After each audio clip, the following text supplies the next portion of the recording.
Welcome. So I'm pleased to introduce a speaker who's come all the way from Sweden. Thank you, Alice. So she's going to be talking today about automatic systems for making hydroponics, which is going to be awesome. And I want to say that she works with sustainable urban design and also lots of young people in Sweden. And she's based in Stockholm. So if anyone is around Stockholm, check her out. Okay, so take it away. Thank you, Alice. Thank you so much. Yeah, it's actually sustainable urban development, which is sort of an important point. But yeah, let's do this. This is going to be a really dense, short talk on hydroponics. It's 30 minutes. I will speak really fast, but the slides are available online. And I will absolutely be available for questions. Maybe not here, but at our campsite, and I will give you the address in just a moment. Many of the advances in hydroponics comes from...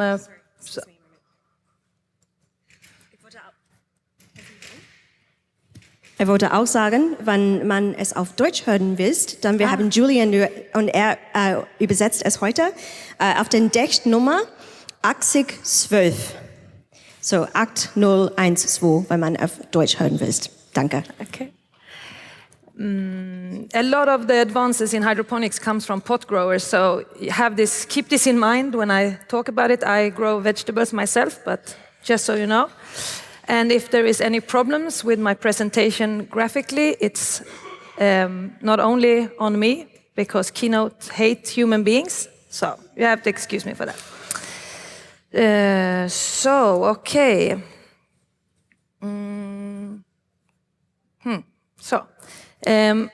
Why I want to work with hydroponics is because it is a really important part of sustainable development. Partly because hydroponics uses about 1% of the water used in conventional growing.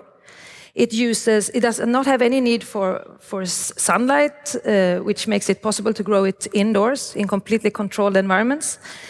It also is not using any of the non-renewable resource soil, which I think will have to be looked upon as a non-renewable resource, since it takes about 500 years to renew a 2 centimeter thick layer of growable soil.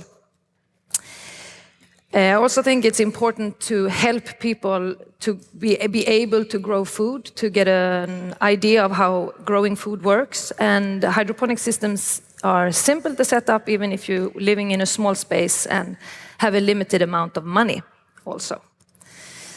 So I will give you a short hydro history, hopefully very short, and the slides will be really quick. But as I said, the slides are available online and you can look it up afterwards.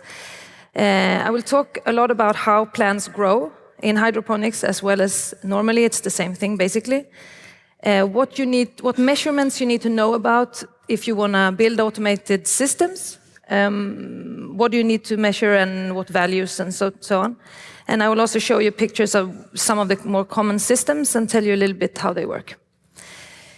There you see the link for the slides, and there is also, did I put the link in? Yeah, there is also some resource document with links and some additional info. And you can find me in the camp afterwards, T10 on the map, if you want to ask questions or be with us when we build a little on-site system. So, okay, what we're talking about is growing in a manner that does not use soil. We can use a lot of other manners of sort of medias to grow in, but no soil. That means you have no nutrients in the medium, but you add all nutrients, and in most of the case it's in the water. That's why it's called working water or hydroponics in Greek. It's mostly referred to as soilless growing, so that you know. So, hydroponics is not at all a new field. It's been around for a really long time. We can begin at, 600 BC, Babylon.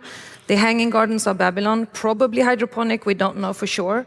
Possibly that they had some mechanical automations, but we don't know. There are indications. The Aztecs was 1100 AC. They used something called the chinampas, which is like floating islands, using the roots hanging down into the lake. Very hydroponic, but more like run like traditional agriculture. So a little bit later in time, 1627, we have Francis Bacon and Sylva Sylvanum. This is, as far as we know, the first printed mention of growing directly in water or in nutrient solution. 1699, a guy called John Woodward grows spearmint, and he can prove that plants grow better in contaminated water than in distilled water. So this is like the beginning of nutrient solution growing. 1860s, we have Sachs and Knopp, two botanists.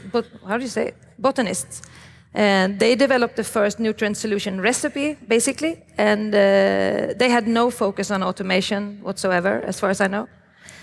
1929, Jericke is probably the most important guy in soilless gardening history.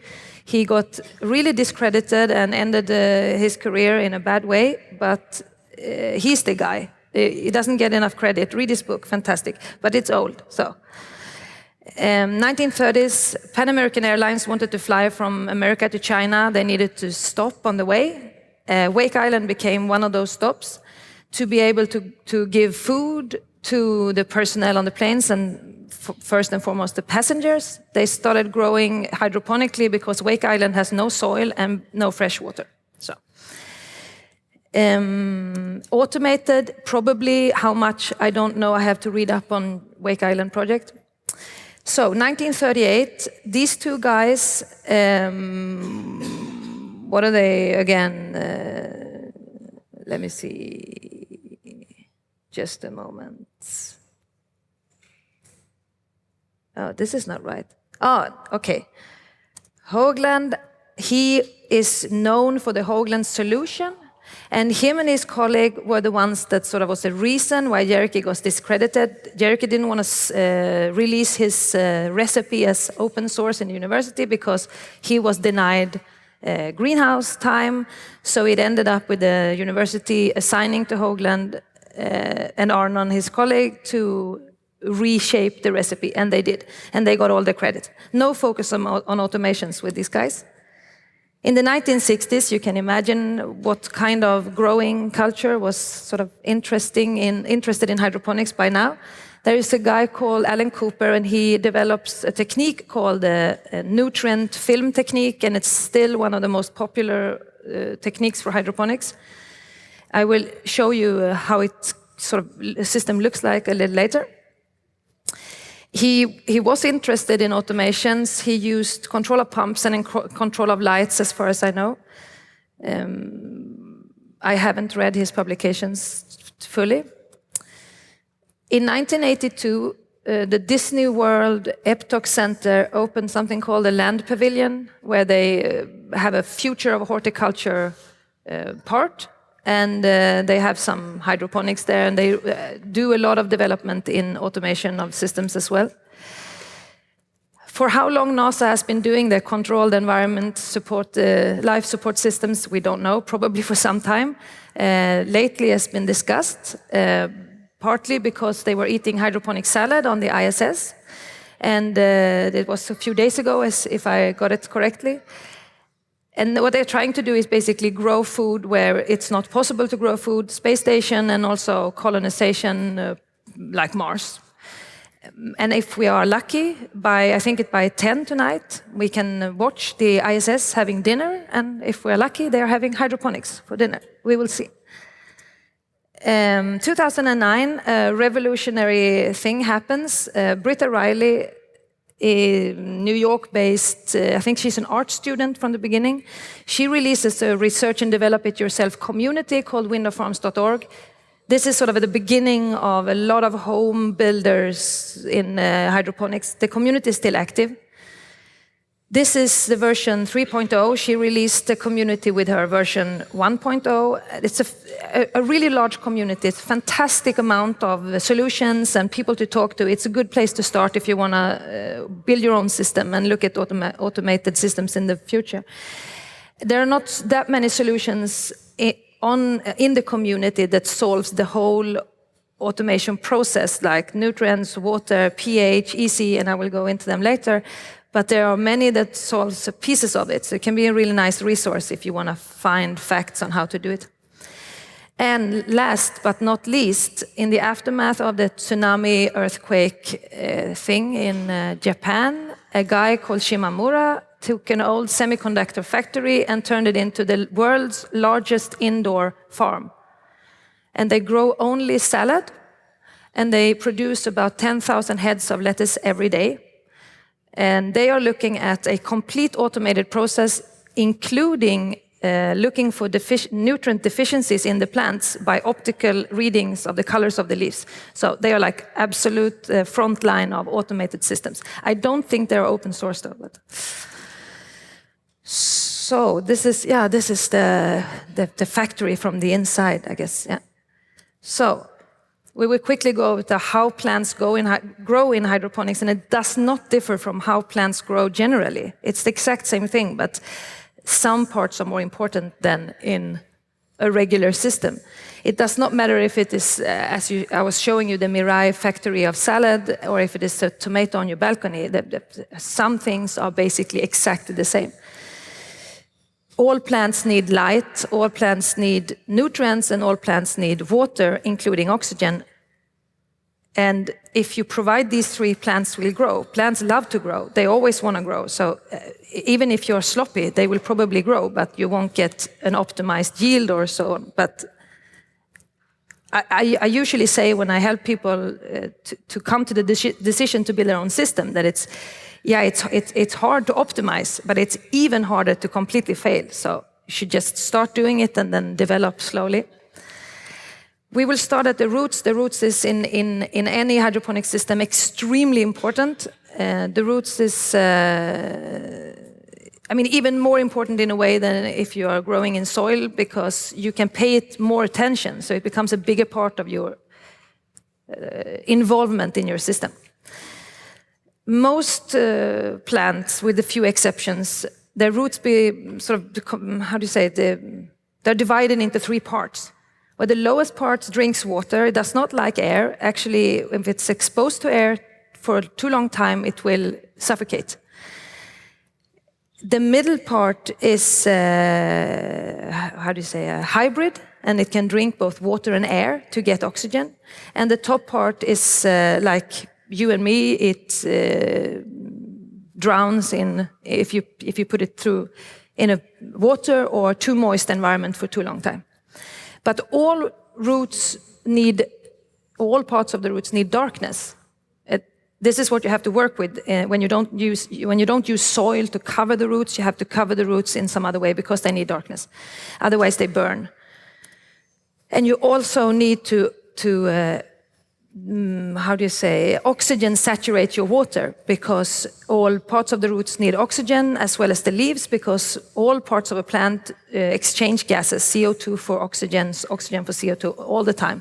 So this is super, super important. So more about the water.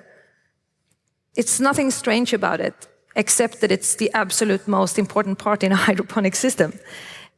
It provides the drinking water for the plants, as in any other manner of growing. All plants have different needs: more water, more often, less often. You have to take a look at what plants you want to grow before you start building your system, and especially before you start building automated systems, so that you know what measurements you have to work with. Always keep your water saturated. You can do it by building a stream, like a dripper system, but you can also do it by an air stone, like the thing you have in an aquarium, that you push the air into the stone and it gets divided into really small bubbles, and you will have you will have good oxygen saturation, so to speak. I can see now that I have very little time left, but I think maybe I was interrupted, so maybe I get a few minutes more. Water level, you have to measure water level. It's super, super crucial. No shortages. There are many ways to measure it. The most simple way, I guess, it's an electrical circuit. You can build simply at home. There are really expensive professional tools for professional price that continuously measures the water levels. Depends on what you want to do. The water is also a nutrient agent, and we have to measure pH to be able to know if the plants can assimilate the nutrients, because at the wrong pH level, the plants cannot assimilate the nutrients. The nutrients are available as ions in the water in inorganic form of salts. And for the, how should I will post a link to a really nice table that will show you how the different nutrients get locked out at different levels of pH. I guess you know what pH is and how it works. You don't want to go below 5 and you don't want to go above 7. Most plants dwell between 5.8 and 6.5. So if you keep it there, you can, maybe you're not optimizing, but you won't fail, basically. To measure pH, you use a meter or a sensor. If you want to build your own system, preferably you will use a sensor, and you will get a relative pH is relative to temperature, and this is a problem generally when you measure some things. There are really expensive measure tools that compensate for temperature, but as before said, to a professional price. You can also correct the pH by using chemicals, pH up, pH down kind of chemicals. You can also flush your system. If you're looking at building an automated system that automatically corrects the pH, I know of one or two projects who is semi-successful. The links are in the resource text file online, so I won't say anything more about it, but yeah. So EC, electrical conductivity, is super important when you work with hydroponics. This is the presence of ions in the water. You can say a lot about it, but you can measure it in EC, you can measure it with, what is it called, the TDS, I think it's an American way, they measure it in ppms, and EC measures it in Siemens, millisiemens or microsiemens. There are sensors, you can use meters, they're basically the same, but the difference between the TDS and in parts per million or EC, I don't have time to explain here, but there are good links in the text file. Over to the nutrients. This is, of course, really important. This is what you add to the water. The water is supposed to be no nutrients in the water to begin with. That's why you measure EC in the water before you add the nutrients and during your growing period. So which are the nutrients? We have the micronutrients, nitrogen, phosphorus, and potassium.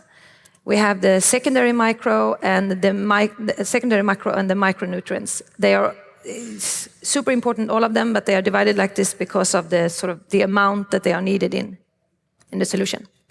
Nitrogen stimulates growth of biomass. It's really important at the beginning of a growth period of a plant. It's said to be the most important nutrient, but strictly speaking, they're all equally important. With a total deficiency of one nutrient, it won't work at all. So, yeah. Phosphorus for fruit set and energy. Plants need to bind energy in chemical bindings, so from sun or from any other light source or heat source. And phosphorus is really important in this process. And the potassium, this also stimulates fruit set, bud set, but it's also really important for plants to build resistance to a lot of diseases. This is actually something that we don't know exactly how it works, but a really important thing. I think I will have to jump some here. This is something on the light. As far as we know, you don't need any natural light. You can grow on completely artificial light when you grow food or whatever you're growing. What you need to remember also, recent research has shown that you can treat your plants with 24-hour, 24/7 light, and it doesn't seem to be a disadvantage, but this is at an early stage of research. What you need to remember is what color temperature your light has. You also need to remember to check the heat radiation from your lights and the strength of the light. The heat radiation is an issue, even with LEDs, because of the amount of LEDs that you will use in a small area to produce the light that you need, so keep it in mind. There's some tips on artificial light, and it's the redder spectra is for flower and fruit. stimulates flower set and fruit set, and the bluer part is for biomass growth. So this is a good sort of pointer to have. Temp and humidity, also really important to measure. You don't want temperature above 12. I've had problems with this in Sweden this summer. I notice you haven't had that problem here. Most plants won't set fruit under 12 degrees. Temperature, humidity, which is also very so dependent on temperature, you want to go between 30 and 70%, and you measure this with sensors, and there are sensors available for all these measurements. I don't have as much time to go into them as I would like, but yeah, we can have questions at the camp later.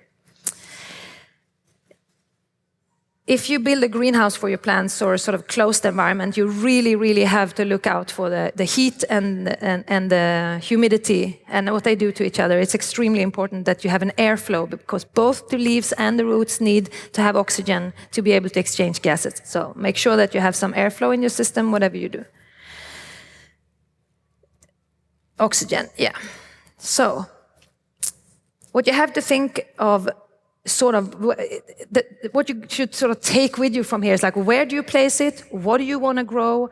What do you want to measure? And how automated do you want your system to be?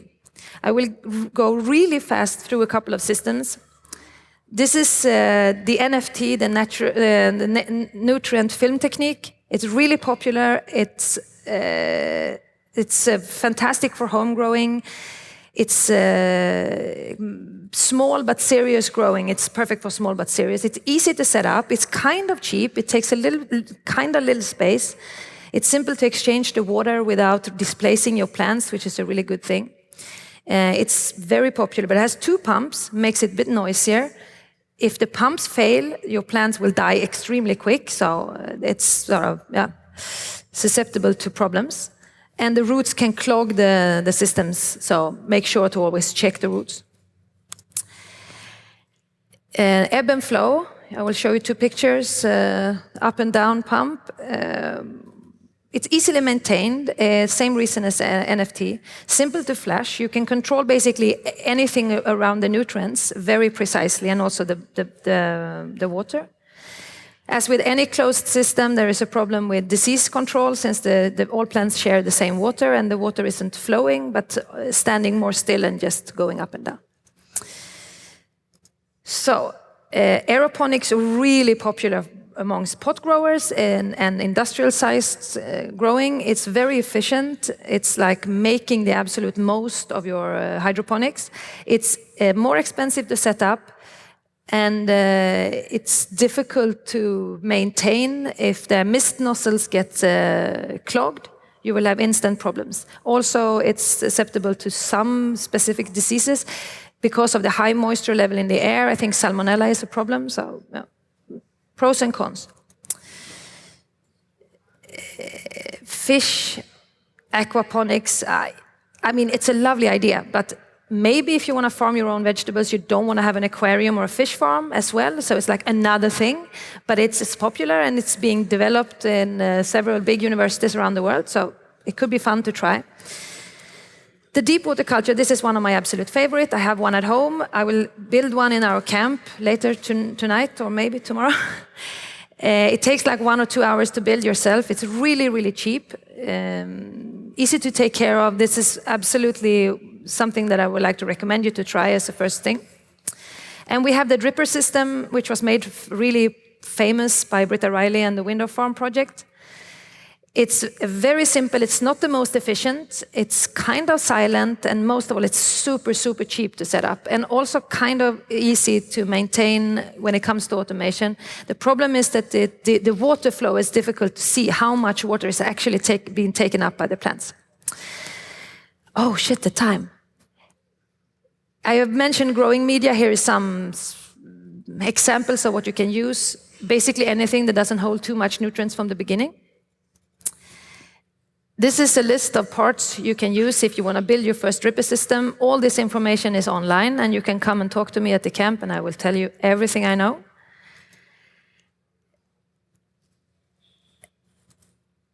The current status on automation, I will not go into this because there is one project, a Bulukin hydroponic controller built with Arduino. It's a fantastic source of information. You should absolutely look it up. There are other projects. Some of them have copied his project basically just as its whole and just rewritten the descriptions. So I really recommend you to, if you want to start working with automated hydroponic system, first of all, look at the Bulukin project and see what is possible, because he's done a really, really good job. And the code is available, the discussion is really thrive. A lot of people continuously work or is involved in the discussion, and it's lively. So you should really take a look at it. Since I sort of stressed a little, I have a few minutes left. If you have any questions or want me to go back to an older slide, it's possible.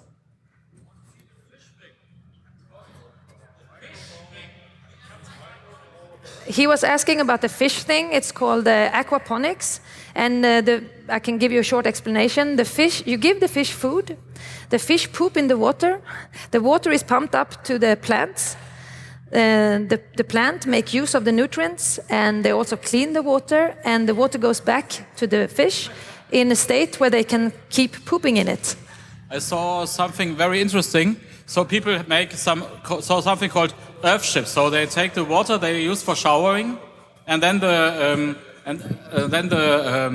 this water gets to moisture the plants, and the people also get the moisture of the plants because they have half size of the house as a greenhouse, and so they get the moisture and the warmth of the greenhouse, and so they can heat their dwellings, and also they can close the windows they have in between, so they can say it's enough warm and enough moist. I want to have some other air, but I'm interested to make a whole system. So you have your fish, you have your plants, and you don't have to pay utility bills and things like that, and you'll be self-sufficient. Yeah, that would be fantastic. That would be It's one thing that if I'm away, that the system still flushes the toilet, because otherwise the flowers will die. Yeah, but it's grand project is fantastic. Come over to my camp and talk to me later. Where are you? I will show you. I will go back to the slide. Okay. Is there another question as well? I'd like to take it over to the other side in the green, please. Please go ahead. Hello. I wanted to ask, how much more efficiency, if any, does an automatic system gives to an hydroponic system? It depends so much on where you're putting your effort in. I don't have any numbers on how efficient it's possible to make it.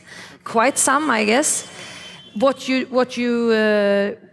don't have when you automate, or if you make an automation that actually works, is that you can have continuous availability of nutrients for the plants. You have no water shortage. You can prolong the time of light exposure to your plants. I also have some interesting things about measuring light with power values. You will have to discuss this later, but I don't have a number for the efficiency. I mean, we already have more and half, how do you say, like more than you can have half the size where you grow your crops in hydroponics and get more yield than you would in 100% area of traditionally grown. So already there you have a huge advantage in yield, but the efficiency depends on how you want it to work. You want to go away 5 weeks or 1 week, or but the continuously attending to plants is the key why hydroponics is so efficient. One last question. We've got time for one last.